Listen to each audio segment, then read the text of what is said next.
महाराष्ट्र के नायब वजीर आला और एनसीपी सदर अजित पवार तैयारा हादसे में हलाक हो गए। ये हादसा बारामती में पेश आया जब उनका प्राइवेट तैयारा लैंडिंग के दौरान हादसे का शिकार हुआ। तैयारे में सवार तमाम 5 अफराद की मौके पर ही मौत हुई। अजित पवार आज सुबह मुंबई से बारामती जा रहे थे, जहां वो जिला काउंसिल के इंतखाबात के सिलसिले में 4 रैलीज करने वाले थे। तैयारे में अजित पवार के साथ उनके सिक्योरिटी ओहदेदार, असिस्टेंट और अमले के दौरकान भी मौजूद थे। हादसे के बाद इंतजामिया और हिफाजती ओहदेदार जाए वक़्वा पर पहुंचे और हालात का जायजा लिया। इसी दौरान इतलात हैं कि अजित पवार की आखिरी रसूमात कल तमाम सरकारी एजाजात के साथ अंजाम दी जाएंगी। अजित पवार एक निचले दर्जे के लीडर थे, जिनका अपने आबाई शहर बारामती में एक अलमनाक अंजाम हुआ। तजुर्बेकार लीडर ने रियासत के वजीर आला बनने की अपनी ख्वाहिश को कभी नहीं छुपाया। जुलाई 2023 में बीजेपी और शिवसेना की मखलूत हुकूमत में शामिल होने से पहले उन्होंने नवंबर 2019 में देवेंद्र फडणवीस के दौर में नायब वजीर आला के तौर पर खिदमत अंजाम दी। ताहम वो हुकूमत बमुश्किल 2 दिन चल सकी। अजित पवार को एक मेहनती शख्स समझा जाता था। अगरचे बहुत से लीडर तकरीबात में देर से पहुंचने के लिए शोहरत रखते हैं, लेकिन पवार वक्त के बहुत पाबंद शख्स थे। उनके पास कांग्रेस, शिवसेना और बीजेपी की क़ियादत वाली कई हुकूमतों में नायब वज़ीर आला के तौर पर खिदमत अंजाम देने का रिकॉर्ड है। अजित पवार का सियासी करियर उतार चढ़ाव से भरा रहा। वो हमेशा जीत कर उभरे हैं, चाहे वो मुबैना तौर पर 70,000 करोड़ का आबपाशी घोटाला हो या पुणे में उनके बेटे पार्थ की जमीन के सौदे से मुताल्लिक हालिया तनाजा। वो हमेशा आगे ही बढ़ते रहे। अजित पवार को प्यार से दादा कहा जाता था। वो अपनी बेतकल्लुफी के लिए भी जाने जाते थे और अपनी राय का इजहार करते वक्त अल्फाज में कमी नहीं करते थे, खास तौर पर देही सामाइन के लिए। अजित पवार ने 2013 में रियासत के कुछ हिस्सों में पानी और बिजली की शदीद किल्लत का मजाक उड़ाते हुए एक बड़ा तनाज़ा खड़ा किया था। ताहम अपने तबसरों पर तनकीद का सामना करने के बाद उन्हें अवामी तौर पर माफी भी मांगनी पड़ी। पुणे के इंडापुर के एक गांव में एक जलसे आम से खिताब करते हुए उन्होंने कहत ज़दा शोलापुर इलाके के एक किसान भैया देशमुख का मजाक उड़ाया, जो ज्यादा पानी का मुतालबा करते हुए मुंबई के आजाद मैदान में भूख हड़ताल कर रहे थे।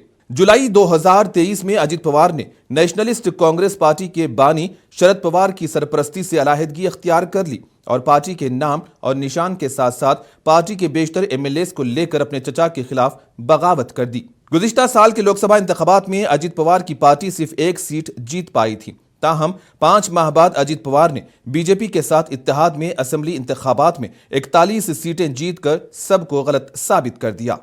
एनसीपी शरद चंद्र पवार ने सिर्फ 10 सीटें जीती। 2024 के असेंबली इंतखाबात के नताइज के बाद से अजित पवार ने रियासती सियासत में अपनी पोजीशन मजीद मजबूत कर ली है।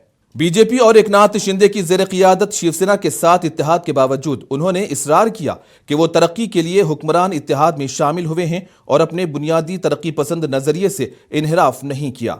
वो अपनी पार्टी और अपनी वजारतों पर मरकूज रहे, जबकि सियासी क़ियास आराइयाँ वज़ीर आला देवेंद्र फडणवीस और उनके दूसरे नायब वज़ीर आला एकनाथ शिंदे के दरमियान इख्तिदार की मुबैना कशमकश के गिर्द घूमती रही। 22 जुलाई 1959 को आशा और अनंतराव पवार के यहाँ पैदा हुए अजित पवार ने अपने चचा शरद पवार के नक्शे कदम पर चलते हुए 1982 में सियासत में कदम रखा, जब वो शुगर फैक्ट्री के बोर्ड के लिए मुंतखब हुए। 1991 में वो बारामती से लोकसभा के लिए मुंतखब हुए और बाद में उन्होंने अपने चचा के लिए सीट खाली कर दी। शरद पवार बाद में पीवी नरसिम्हा राव हुकूमत में वजीर दिफा बने। अजित पवार ने 1991 से 8 बार बारामती के एमएलए के तौर पर खिदमत अंजाम दी। अजित पवार रियासत की मालियात और मनसूबाबंदी के वजीर थे और अगले माह मुंबई में 23 फरवरी को असेंबली के बजट इजलास के आगाज के दौरान 2026-27 का रियासती बजट पेश करने वाले थे। ताहम किस्मत को कुछ और ही मंजूर था। ब्यूरो रिपोर्ट, मुंसिफ टीवी न्यूज़। वज़ीर आज़म नरेंद्र मोदी ने अजित पवार के इंतकाल पर सदमे का इजहार किया। पीएम मोदी ने कहा कि मुझे अजित पवार के इंतकाल की खबर सुनकर गहरा सदमा पहुंचा है। इन्होंने कहा कि ये मेरे लिए जाती नुकसान से कम नहीं। वज़ीर आज़म ने अजित पवार की सताइश करते हुए कहा कि वो हर वक्त अवाम की खिदमत में मसरूफ रहे और अवामी मसाइल के हल के लिए कोशिशें जारी रखी। वज़ीर आज़म ने कहा कि मेरी दुआ है कि अजित पवार की रूह को सुकून मिले।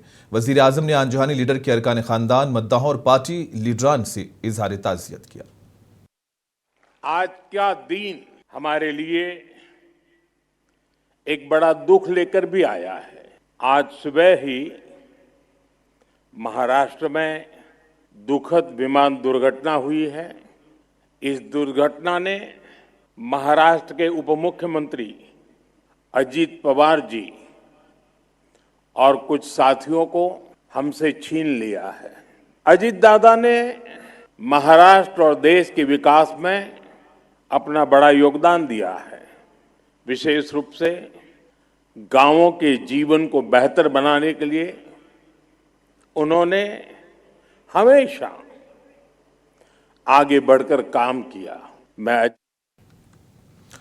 और सीधे इस वक्त चलेंगे, अमजद खान हमारे साथ जुड़ चुके हैं। तमाम तफसीलात के लिए रुख करेंगे अमजद खान का। अमजद, आज सुबह एक दर्दनाक खबर ये आती है कि महाराष्ट्र के डिप्टी सीएम अजित पवार एक हादसे में इंतकाल कर जाते हैं और ऐसे में एक शोक की लहर वहां पर दौड़ गई है। क्या कुछ अपडेट्स वहां पर आप देख रहे हैं और क्या कुछ हालात इस वक्त बने हुए हैं इस हादसे को लेकर के?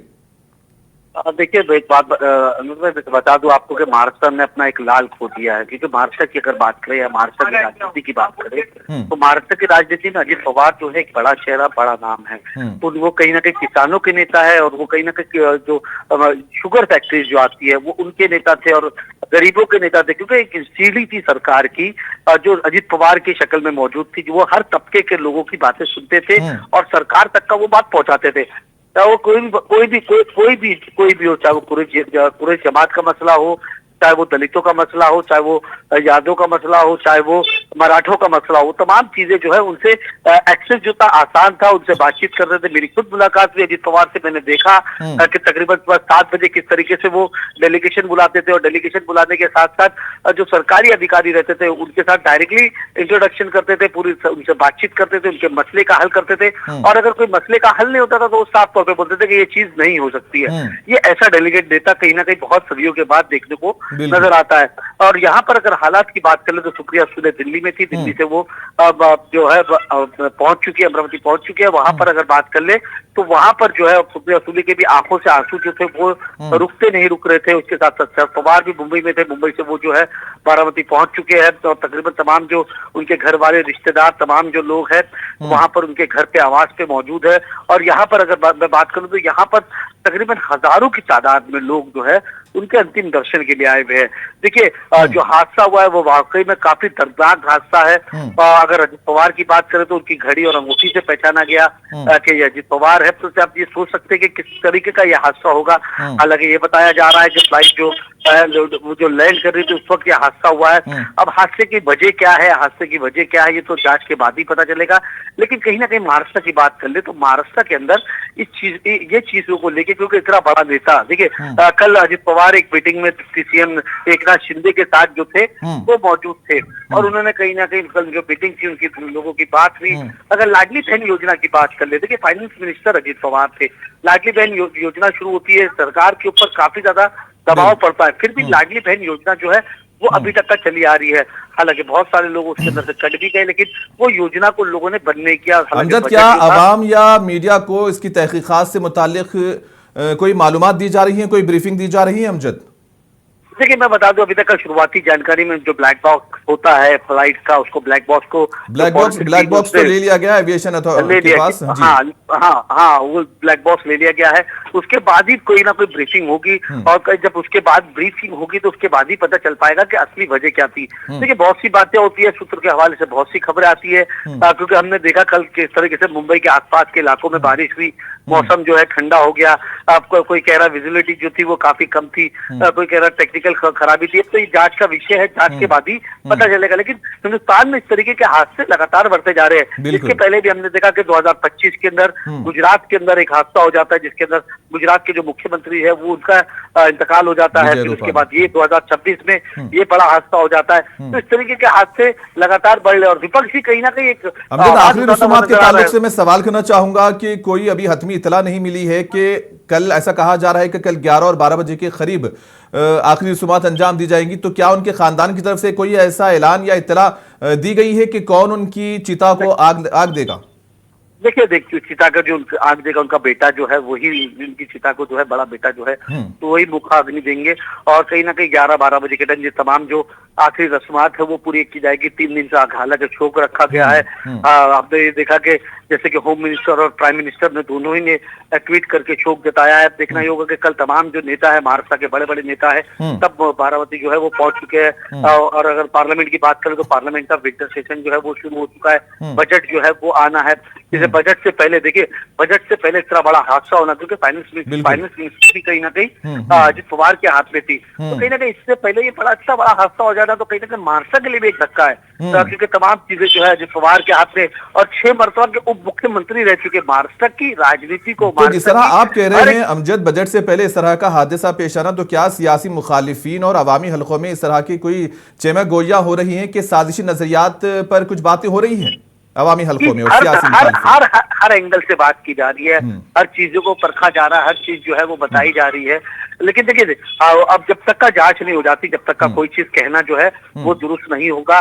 लेकिन मैं ये बता दूं आपको कि जिस तरीके से इतना बड़ा हादसा जो हुआ है उसको लेके कहीं ना कहीं चिंता तो लोगों के अंदर काफी ज्यादा है। और मैं बता दूं आपको कि खास तौर पर शरद पवार को लेके, शरद पवार और अजित पवार को लेके काफी ज्यादा अटकलें भी लगनी थी, जिससे दोनों ही लोगों की नजदीकियां बढ़ रही थी। दोनों ही लोग करीब आ रहे थे, साथ में मिलकर चुनाव लड़े पुणे के अंदर। परिवार जो था एक साथ फिर से एकजुट होने की कोशिश लगातार कर रहा था। अब से आने वाला वक्त ही बताएगा कि पवार अब जबकि अटकलों की बात की गई है तो क्या फिर सियासी तवाजुन बिगड़ सकता है वहां पे एनसीपी खेमे में? देखिए अब से आने वाला वक्त ही बताएगा। देखिए बहुत सारे एनसीपी खेमे के अंदर बहुत सारे ऐसे लोग हैं। देखिए लीडरशिप की अगर बात करें तो लीडरशिप के अंदर पवार परिवार की बात करें तो 2 बड़े लीडर हैं, एक शरद पवार और एक अजित पवार। दोनों ही महाराष्ट्र की राजनीति में बड़ा चेहरा और बड़ा नाम रखते हैं, और दोनों की राजनीति की पकड़ जो है वो काफी ज्यादा मजबूत थी। देखिए अगर शरद पवार की बात करें तो शरद पवार की एक एज हो चुकी है और तमाम तरीके की अटकलें लगाई जा रही है कि दूसरी कमान जो है वो कौन संभालेगा। रोहित पवार की बात करें तो रोहित पवार जो है विधायक है, और कहीं ना कहीं वो पार्टी की भागदौड़ जो है अभी इस काबिल नहीं कि पार्टी की पूरी भागदौड़ जो है वो। आखिरी सवाल, जबकि कल बारामती में आखिरी रसूमात अंजाम दी जाएंगी तो लॉ एंड ऑर्डर को बरकरार रखने के लिए, जैसा कि आपने भी देखा, हमने भी देखा किस तरह से तस्वीरों में अजित पवार के जो चाहने वाले थे उनकी भीड़ एक हुजूम उमड़ पड़ा था, और ऐसे में कल उनके आखिरी रसूमात में शिरकत के लिए फिर सिक्योरिटी के क्या कुछ इंतजाम किए जा रहे हैं महाराष्ट्र पुलिस की जानिब से? देखिए महाराष्ट्र पुलिस को पता है कि सिक्योरिटी के पूरी तरीके से इंतजाम करने पड़ेंगे, क्योंकि आज हजारों की तादाद में भीड़ है, कल लाखों की तादाद में भीड़ होगी। उस जगह पे सिक्योरिटी को लेके काफी ज्यादा इंतजाम किए जा रहे हैं। एक्स्ट्रा फोर्स जो है वहां पर डिप्लॉय की जा रही है। तमाम जो एसपी रैंक के ऑफिसर्स है, जो सीनियर रैंक के ऑफिसर्स है, तमाम जो है मौके पे मौजूद है। और आखिरी रस्मात जो है पूरे राष्ट्रीय सम्मान के साथ दिया जाएगा। तमाम चीजों को लेके तमाम जो है और तमाम चीजें जो है सिक्योरिटी को लेके तमाम चीजें जो है वो महाराष्ट्र पुलिस की तरफ से पूरी की जा रही है। बहुत शुक्रिया अमजद आपका हमारे साथ जुड़ने के लिए। तो ये थे अमजद और हमें तमाम तफसीलात से वाकिफ करवा रहे थे। एक बार फिर आपको बता दें कि महाराष्ट्र के डिप्टी सीएम अजित पवार का एक हादसे में इंतकाल हो जाता है और कल उनकी आखिरी रसूमात बारामती में अंजाम दी जाएंगी, लेकिन वक्त का अभी कोई ऐलान नहीं हुआ है, तफसीलात का इंतजार है।